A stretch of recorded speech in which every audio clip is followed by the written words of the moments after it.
are used if you want to show some data in a two-dimensional table format.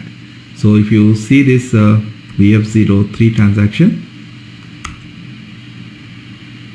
here this is your table control where you can show some data as some in table format. So let's see how we can create this table on our screen and how we process the data.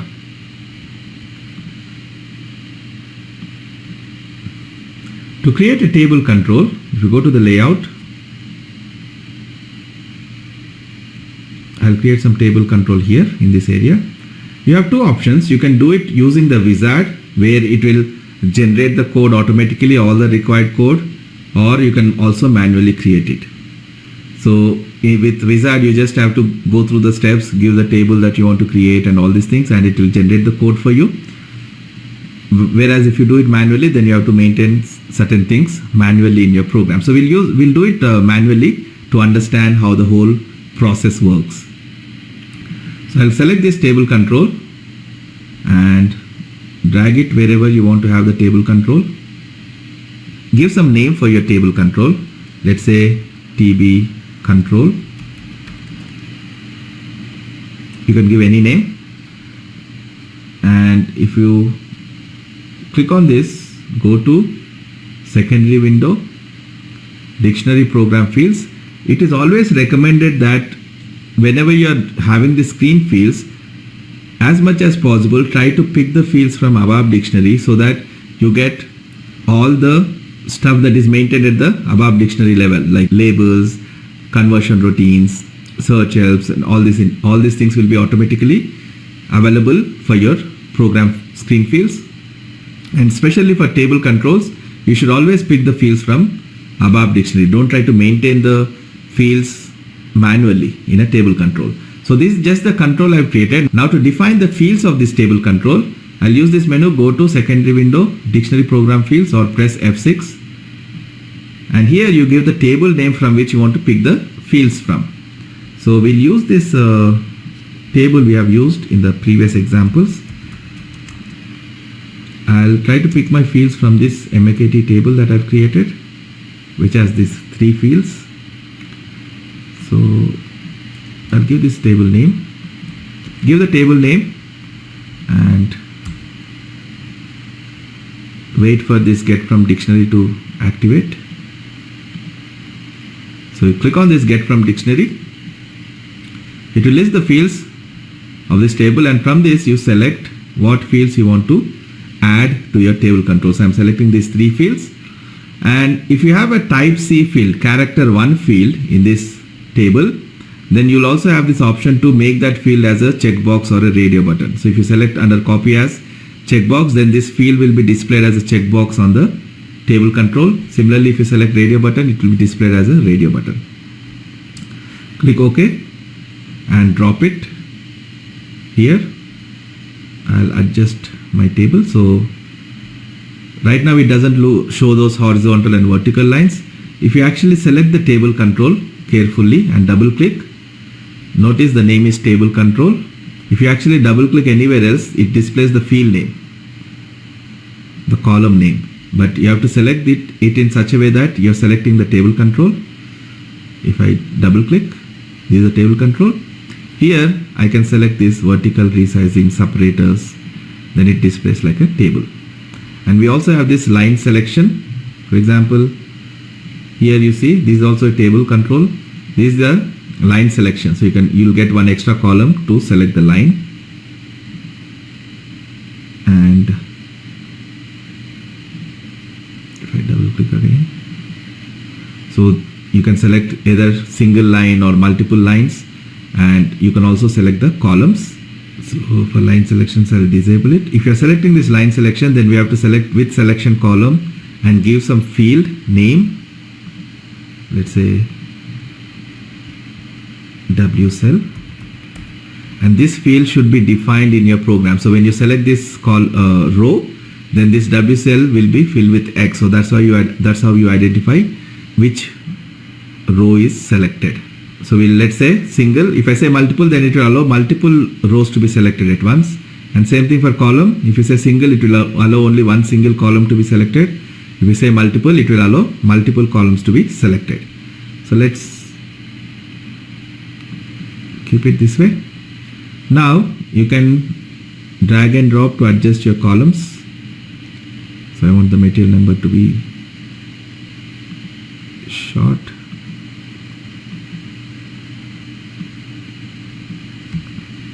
Okay. So if you want, you can actually change the text to show some other text here. It is picking all this from the above dictionary automatically from the data elements. Now I have this table control, so you just have it on the screen.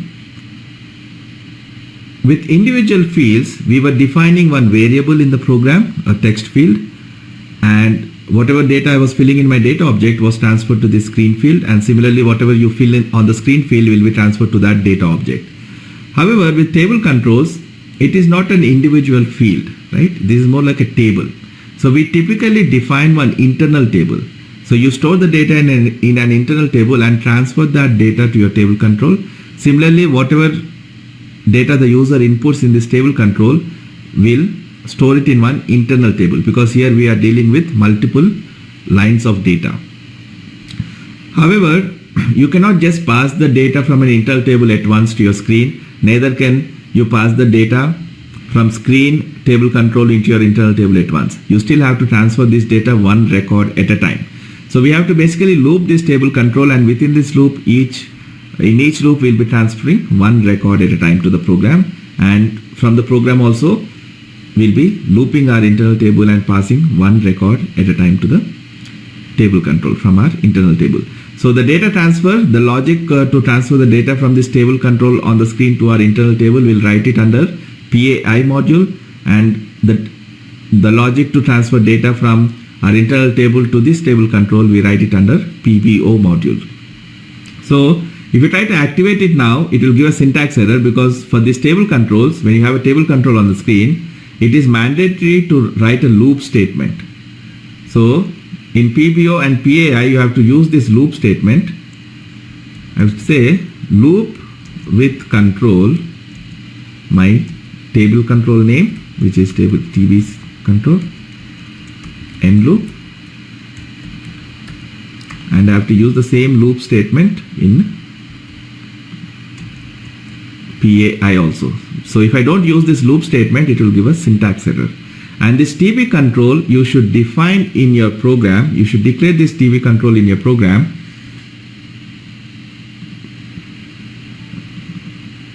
using this control statement. Controls this. The syntax is controls, your table control name, whatever name you gave for the table control on the screen, type table view using screen, and the screen number where you define this table control. So I've defined this table control on my screen 100. So I'll say controls, table control name, type table view using screen 100, and I'll activate. So now in the flow logic, within this PBO module, I'll call one module where I'll be transferring data from my internal table to this table control, and within this PAI loop, I'll call one module where the data will be transferred from my table control to my internal table. Now the rule still remains the same, where the field name should match with your data object name. So if you look at my table control, the fields names are my table name, the database table name I've used, hyphen field name, MATLAB for this material, and for this language, it is the database table name hyphen SPRAS, and for this, it is this table and MAKTX. So I should define one data object in my program which has similar names. So if I go back to my program, so I should define one structure which is having the same name as my table control fields. However, if we simply define one structure like this, the table name was this. If I simply define one structure, type this, then this structure will have this name, and it will have those fields that are there in this table, So this should match the names of my screen fields. So the MATNAR will be ZST12 underscore MAKT hyphen MATNAR. SPRAS will be ZST12 MAKT hyphen SPRAS, right? So if you actually see this in debug mode,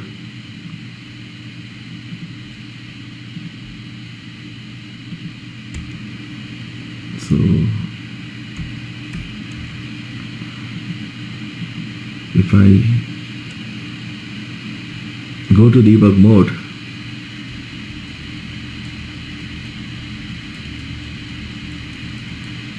and if you see this structure I have defined in my program, this is having these fields MATNAR, SPRAS, MAKTX, and if I want to access this MATNAR field, I'll give hyphen MATNAR, right? So this will match. Here I'll give it.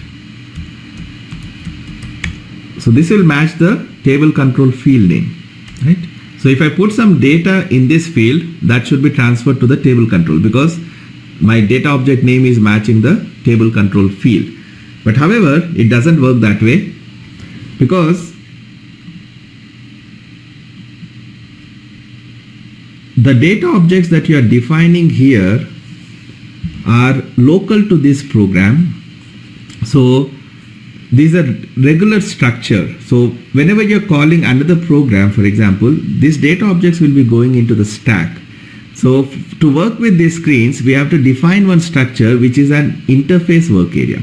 So interface work areas are basically created in a common memory in the session. So all the programs that are running in this session will have access to that common memory.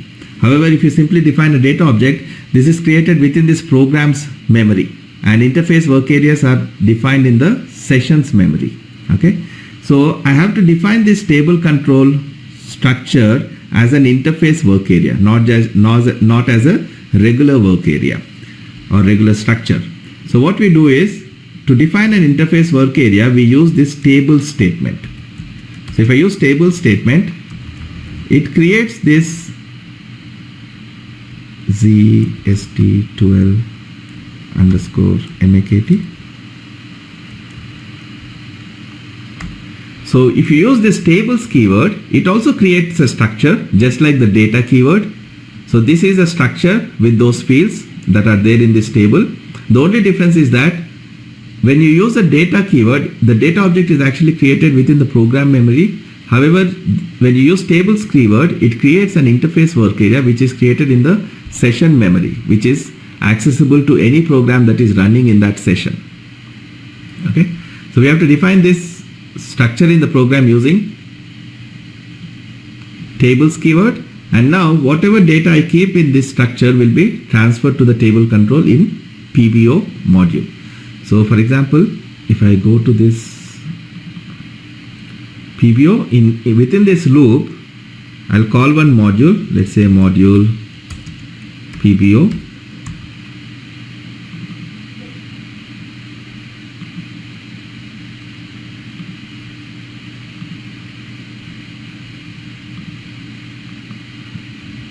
And here if I fill my interface work area ZST12 underscore MAKT hyphen MATNAR equals to 100,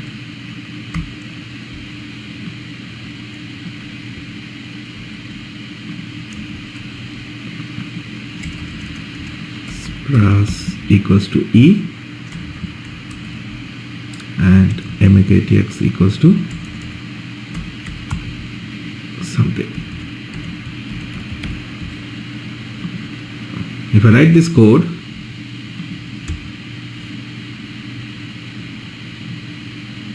then if I keep a breakpoint here and run my transaction,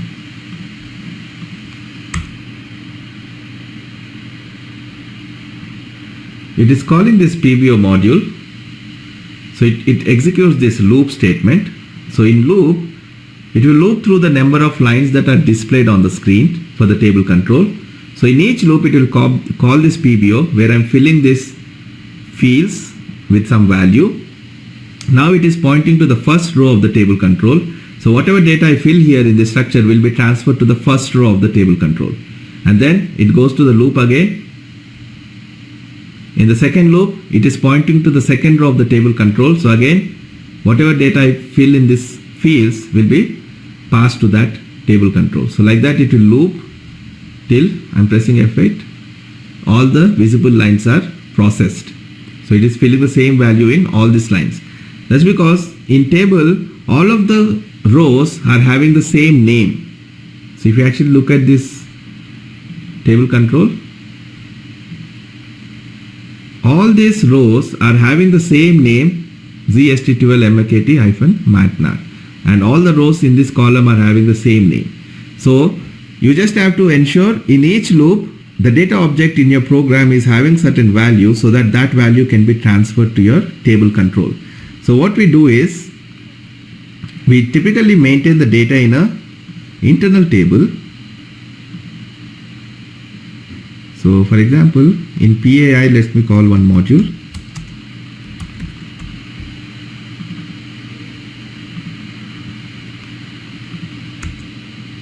And in this module,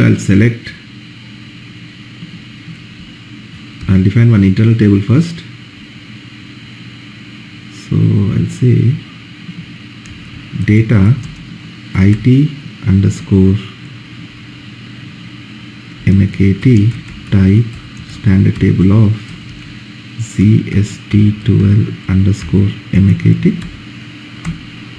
and here I'll write the select statement, select star from ZST12 underscore MAKT into table IT MAKT, where matnar equals to vmatnar. So in PI, I am selecting the data based on the input. So whatever material number the user inputs here, I want to select the data from the table for that material number. And then in PBO, instead of manually filling the structure like this, I'll read this internal table, read table IT MAKT into ZST12 MAKT, and I have to read it based on the index. Now how do I know in which loop this statement is being called? For example, if you look at this here, in the first loop it is calling my module where I want to execute that read statement. I didn't activate my code, so it is still showing the old code. Here I want to execute this read statement and read the first row of my internal table. How do I identify this is the first loop of the table control, or how do I identify which row in the table control is this pointing to currently at this point? This table control which we have defined using this TB control is actually one deep structure.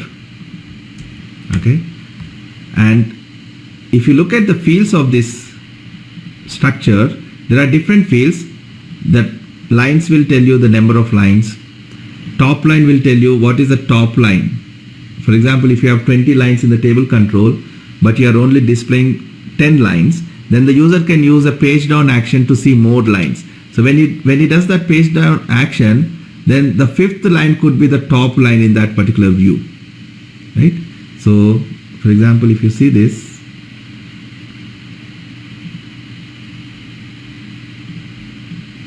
if you look at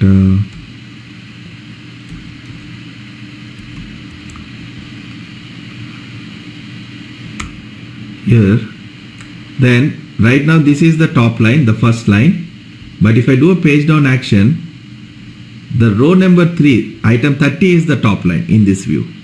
So at this point, the top line field will have 3 as the value, third row, because in this view third row is the first line. However, if I do page up now, first row item 10 is the top line.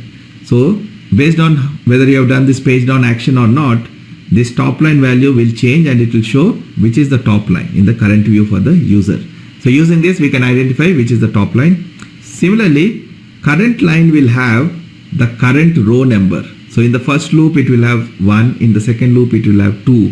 So this will tell you which is the row that is currently being processed in the table control.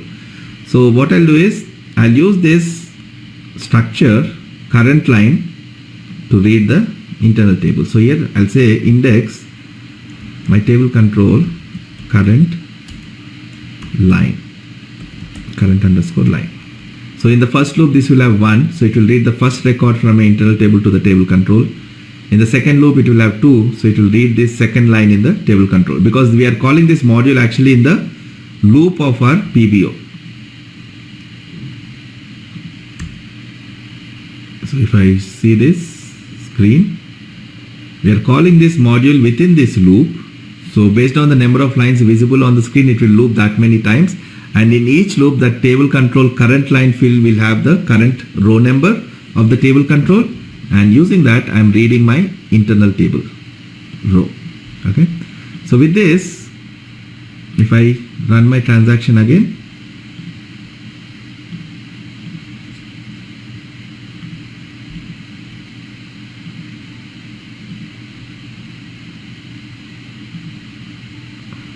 so if I reload my transaction, the table control is empty, but once I select a value, this value should exist in our ZST12 table. So let's see.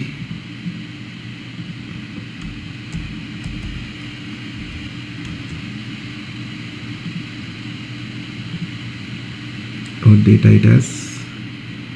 So it has 100, 600.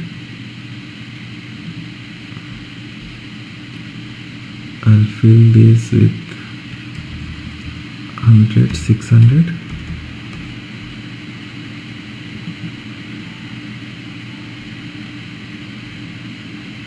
Let me just make it a normal field instead of drop down.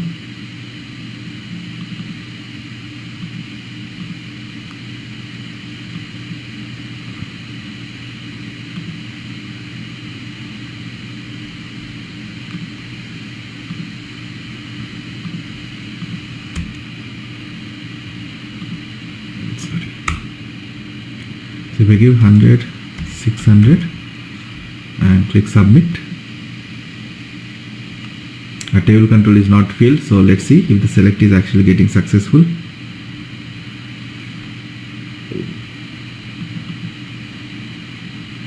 Actually, I don't need to keep this select within this module. I can keep it here.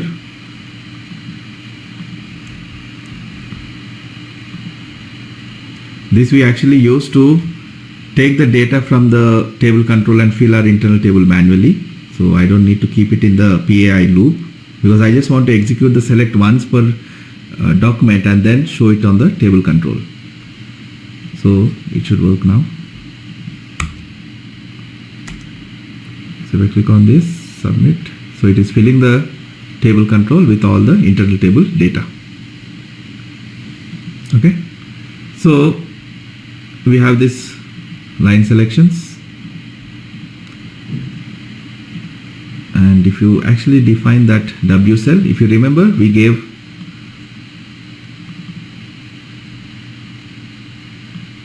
W cell as the field name. If you look at this, so for row selection we said W cell. So I can define this in my program as a character 1 field.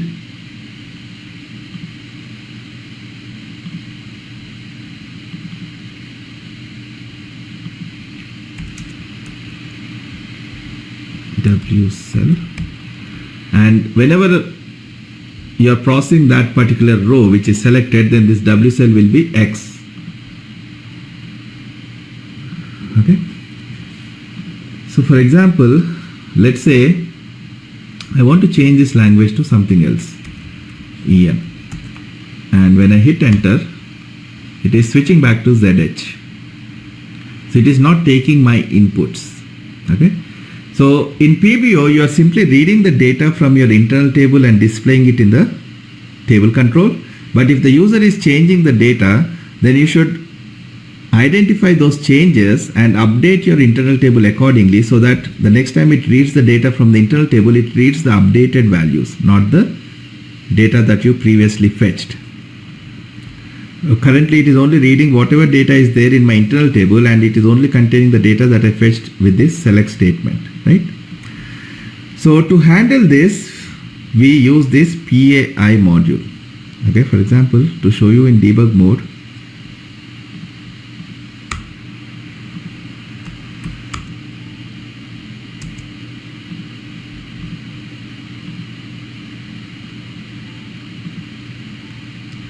I'll now turn on the debugger.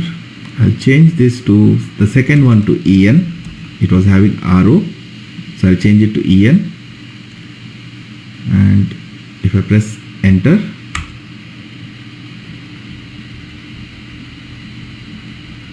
pressing F6, here I'll skip this module. I'll skip this module where we are getting data into our internal table, ITMAKT. And if you look at this loop with control, table control, and if you look at our structure,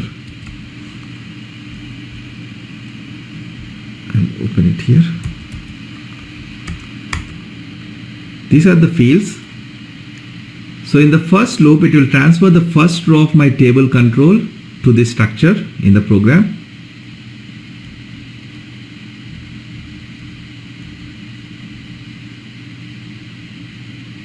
So here if you see, the first one is transferred. The SPRAS is actually using internal format, so it did the conversion also. So for the second row, we transferred it to EN from RO.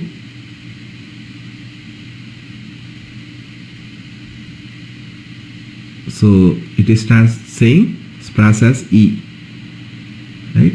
However, if you look at this in the table, the second row is having SPRAS as 4. That was the original value, RO. I changed it on the screen to E, so it is transferring E, but I'm not updating this change in my internal tables. My internal table is still having the original value. Since I'm not updating it, it is transferring, but I'm not doing anything about it. But when it goes to PBO, after this, so in each loop it is transferring one row of my table control into my program. After this, it is going to PBO, and there we are simply reading whatever is there in our internal table. We disregarded whatever data that was transferred from table control to program, and when the PBO is called, we are simply reading whatever is there in the internal table. So that's why I'm not seeing my changes. So even if I'm changing this value to something, it is not taking that change, because whenever the system is calling PBO, it was reading the data that is there in the internal table. So what we have to do is, if you want to take this change, or if you want to allow the user to make changes to the data displayed in the table control, then here I can write this statement, modify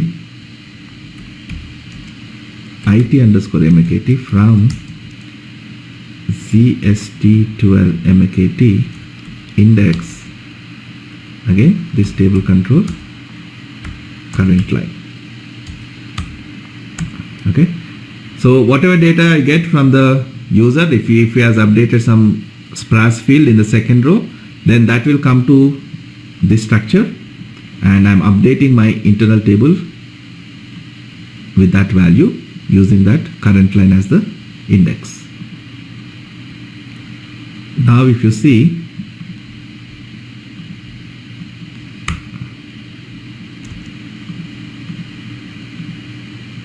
if I change this to EN, I'll turn on the debugger.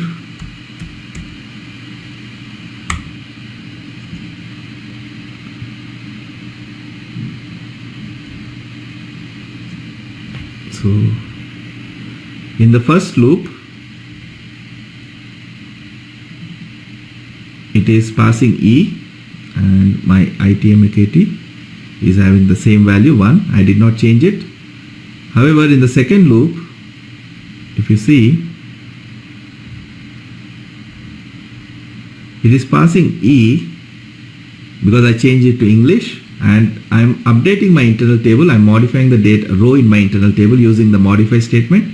So after I execute this, the row in the internal table is changed to E. So In PPO, when it reads this internal table, it should read the changed value against the original value. So now you see it is retaining that value. Okay. So in PPO, you are transferring data from your internal table to your table control.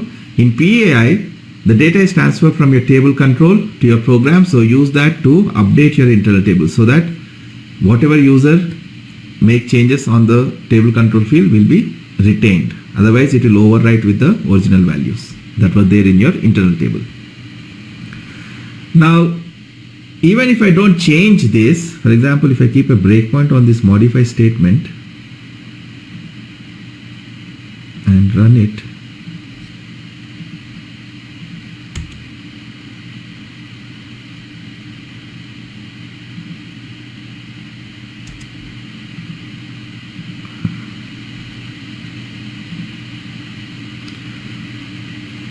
even if I don't change anything and hit enter, it is executing this modify statement. So in each loop, it is overwriting that internal table with the same values. So you are unnecessarily executing this modify statement in each loop. So it will execute this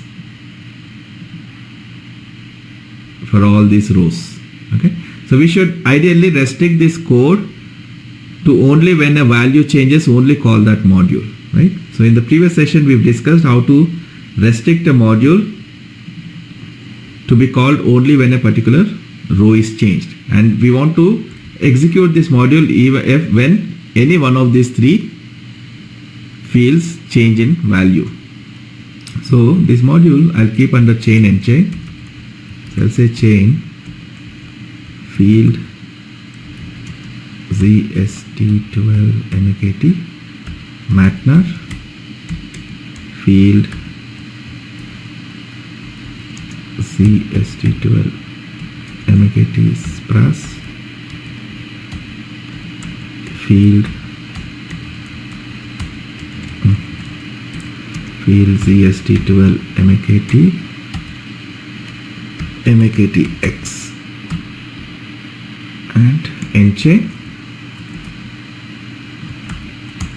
and I'll say module this on chain input.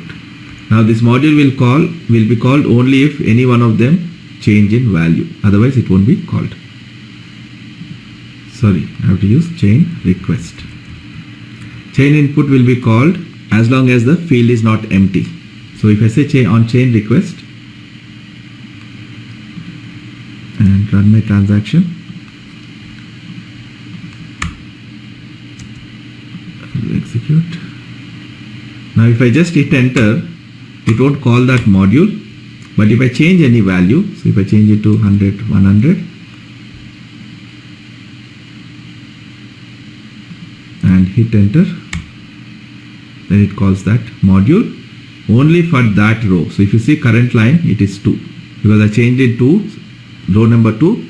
It is simply calling this module for that row directly, and it will update my internal table because I use the modify statement. So it should take that value. So that way you can restrict your code. Now if I say 100, 100, it is giving me only one row. If I change it to something else, it will call that module and that value is updated. But if I add a new row that doesn't exist in my table yet, if I do this and hit enter, if you see, it is calling it for the second row, but since I'm using modify statement to modify this internal table, and this internal table has only one row, so this modify statement will fail. After this, the size of RC will be 4. So you can see the modify statement failed because I'm asking you to modify the second row of the internal table, but there is no second row in the internal table. So if you give a new row, it won't take it. It just disappeared, right? So if you want it to work where the user can change a row, as well as if he is giving a new row also you want to show it or retain it, then I can write something like modify this by default. However, if modify failed, sub RC is not initial That means the modify statement failed because it could not locate the row. I'll append it. Append to ITM. That way, if the row exists, it will modify, otherwise it will add that row to our internal table. So now, if I give 100, 100, and if I add a new row,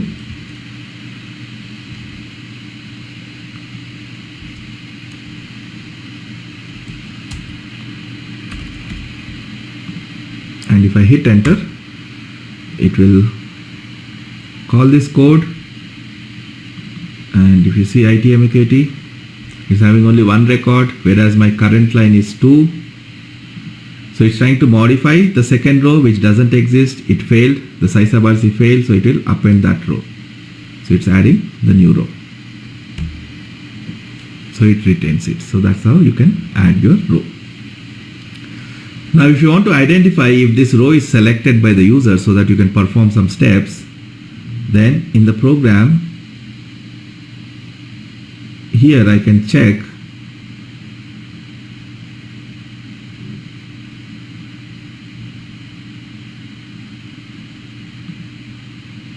let's say I want to modify only if the user selects the row. So I can say if wcell is not initial.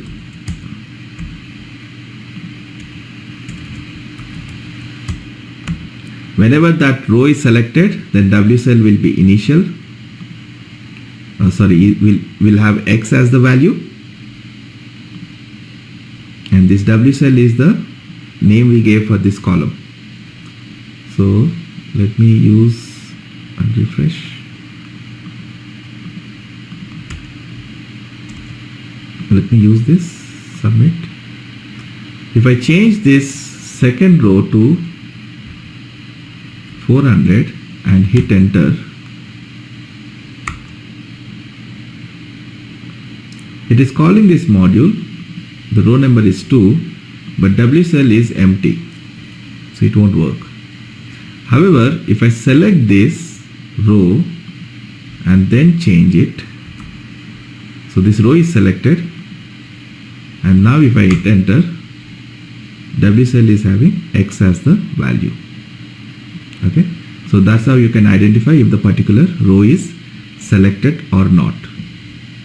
You can also add this vertical scrolling, this horizontal scrolling. So if you want to have vertical scrolling, then we have to select this resizing, and then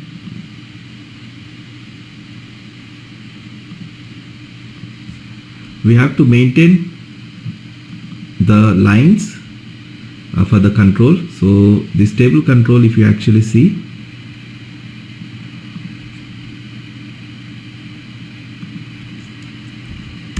in debug mode, if you see that structure one more time,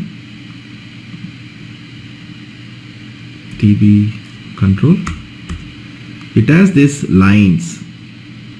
So this will tell the number of lines that you want to display in the table control. So once you maintain this lines parameter, then the system will activate that vertical scrolling, and you have to fill this lines, and you have to fill this V scroll. So you have to make it X. So if you want vertical scrolling, then you have to fill this with X in PBO. So in PBO, I'll say table control lines.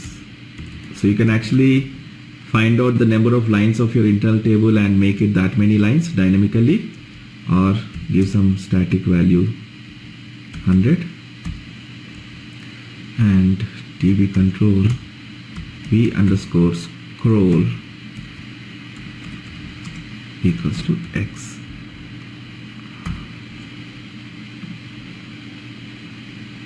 Once I do that and execute,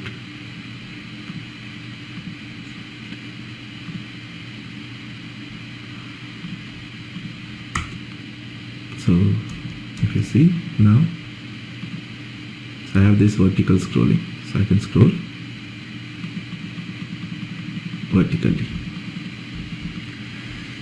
Generally, we keep this value dynamic, number of lines. For example, I have the data in my IT MAKT. So I can do something like data count type I, and I can use this describe table IT MAKT lines count. So it will fill this count field with the number of rows of this internal table, and I'll say the lines is that number of rows. So if this table has 100 rows, then it will create 100 rows in my table control on the screen. So we'll try to keep it dynamic. So now if you see,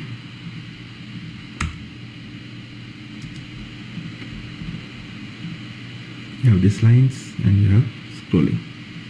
So that's your table control. So these are the things you can do with your table control. It's a bit tricky compared to the regular fields, but once you create your own table control and try to understand, it should be easy to follow. So I suggest you to practice whatever you learned so far in terms of module pool programming, create few fields, see how the data is transferred between program and screen, create these list boxes, check boxes, push buttons, and get a feel for all those buttons, and then create a table control and successfully transfer data from program to your table control and from table control to your program. So after that, you can proceed with the next video. So in the next video, we'll discuss subscreens, and we'll see how you can create a subscreen and load that subscreen on the main screen. See you in the next video.